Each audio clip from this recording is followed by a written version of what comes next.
It's dawn. A 24-year-old lawyer is standing in a clearing. He faces a firing squad. 6 rifles, 3 machine guns. Ready, aim, fire. They shoot and yet he survives. This is that extraordinary story. Let's set the scene. It's 1944 and the D-Day landings were a month ago.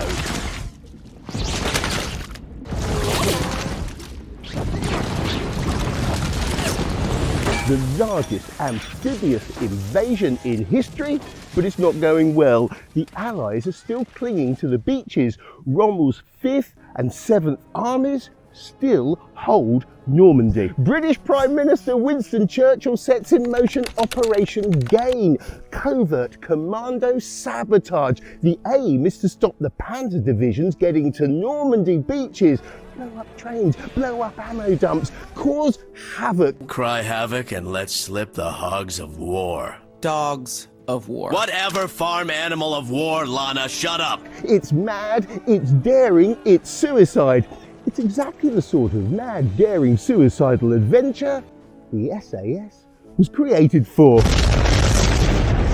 In 1944, the qualifications to join the SAS are really quite simple. You need to be resourceful, violent and smart. It helps to be mad, play rugby and to be Irish, but they take anyone, even Germans. In fact, you don't even need to be in the army, and there's no fitness test. Which is lucky because the man leading this group of 12 crazy warriors, call sign Sabu 70, is Captain Pat Garstin. He's Irish, smart and very violent. He's 6'2", 24 years old and has an oddly shaped head. He's not fit at all. He's basically deaf thanks to a German grenade, wounded many, many times, hospitalised over and over. The medical board ordered his discharge. Captain Garstin just ignored the order and carried on fighting. In February 1944, he joined the SAS, along with our lawyer. More about him in a moment.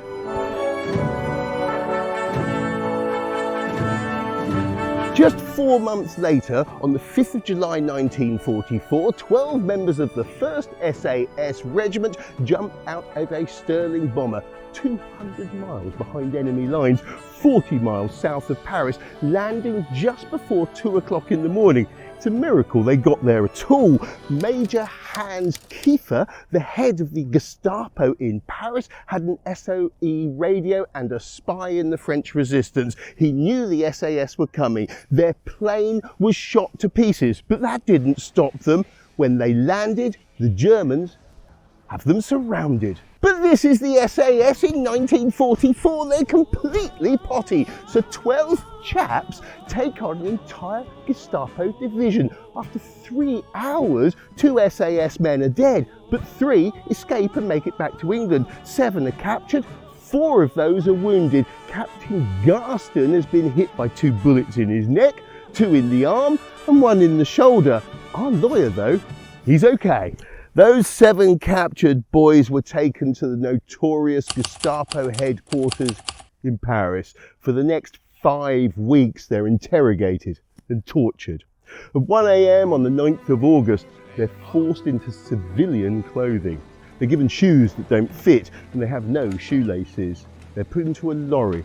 The lorry heads north. 5 hours later, they're ordered out of the lorry and told to walk along a narrow path on the edge of a forest near Beauvais. This is the Noailles Woods. One of the SS guards, Lieutenant Alfred von Cadbury, spoke English. The boys ask, "Are we going to be shot?" Cadbury laughs and says, "We're not going for a picnic." The lads of the SAS, they knew the risks. Adolf Hitler himself had issued the Commando order in 1942. Commandos were to be executed without trial. It was a clear breach of the Geneva Convention. It was a war crime, but any German officer who refused to carry out the order would himself face the death penalty. It's dawn, first light of a new day. The German commanding officer, SS Captain Richard Schnur, marches them all 100 meters into the forest. There's a small clearing. 7 men line up nervously, awaiting their destiny at the muzzle of a Sten gun. Captain Pat Garstin, Corporal Thomas Ginger Jones, Corporal Serge Frenchy Vaculik, Sergeant Tom Vary, Private Paddy Barker, Private Joe Walker, Private Billy Young. 3 German SS officers and an SS sergeant are armed with submachine guns. There's a man dressed in civilian clothing and another 6 Germans with rifles. They make up a line 6 paces away. It's a firing squad. They raise their weapons and take aim.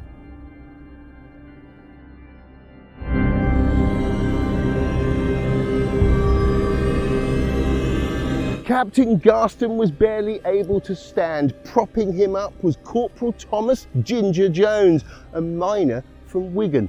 He's 28, blue eyes, freckles. He's been in the SAS since the very beginning in North Africa. Standing right beside Ginger was Corporal Serge Frenchy Vaculik. Serge was multilingual. Born in Moravia, he was brought up in France. He's our lawyer.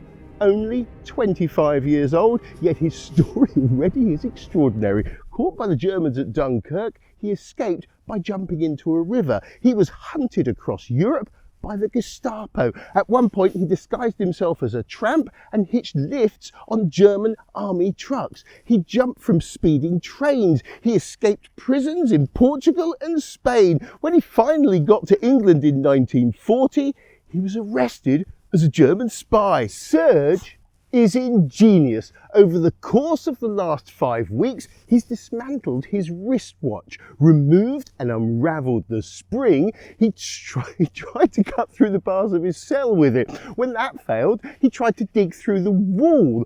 But even though that failed, he did manage to unlock one of his handcuffs. Captain Richard Schnur, the SS officer, reads out the death sentence, and von Capri translates it. For having wished to work in collaboration with French terrorists and thus to endanger the personnel of the German army, you are condemned to the death penalty and you will be shot. Captain Garstin whispers that on his command, he will distract the enemy so his lads can run for it. In the confusion, maybe one of them can get away. It's a brave plan, but it's not a great plan, and it's pretty much what the Germans want anyway. The German plan, it's as horrible as it is simple. Dress the prisoners in civilian clothes, get them to run away, shoot them in the back. The idea is to make it look like they've shot spies trying to escape. At least that way, it doesn't look like a breach of the Geneva Convention. The Germans are just about to shoot.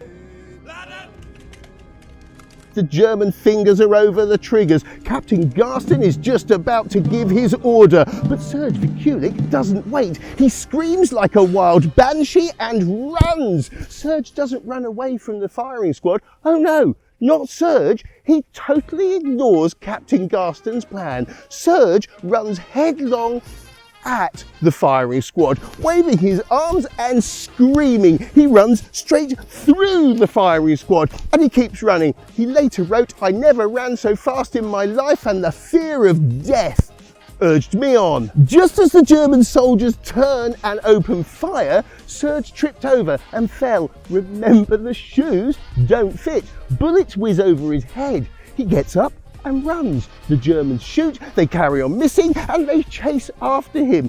Ginger and Sergeant Tom Vary follow Serge's lead and both run at the firing squad. In a hail of bullets, Ginger also falls to the ground. He's tripped over those shoes as well. The Germans think he's dead and run straight over him, chasing Sergeant Tom Vary. Ginger lays on the floor and waits till the coast is clear, and then he vanishes into the forest. SS Captain Schnur and the Germans can't find Serge, but they do find Tom Vary. He's hiding behind some logs. They tell him to come out with his hands up. He's shot dead by SS Lieutenant Otto Ilgenfritz with his hands in the air. When the Germans return to the clearing, they can't find Ginger's body. SS Captain Schnur has a fit. There's now 2 living witnesses to his war crime. Ginger and Serge meet up with the French resistance, who offer to get them back to the front lines in Normandy. Remember, the Gestapo are frantically looking for these guys, but they refuse. They stay behind enemy lines and over the course of the next month teach 120 men how to use Bren guns, bazookas, grenades. They blow up railway lines, ammo dumps. They take on the enemy tank divisions. They complete their mission. After a month of causing havoc, they're liberated by the Americans and return to England. But that's not the end of our story.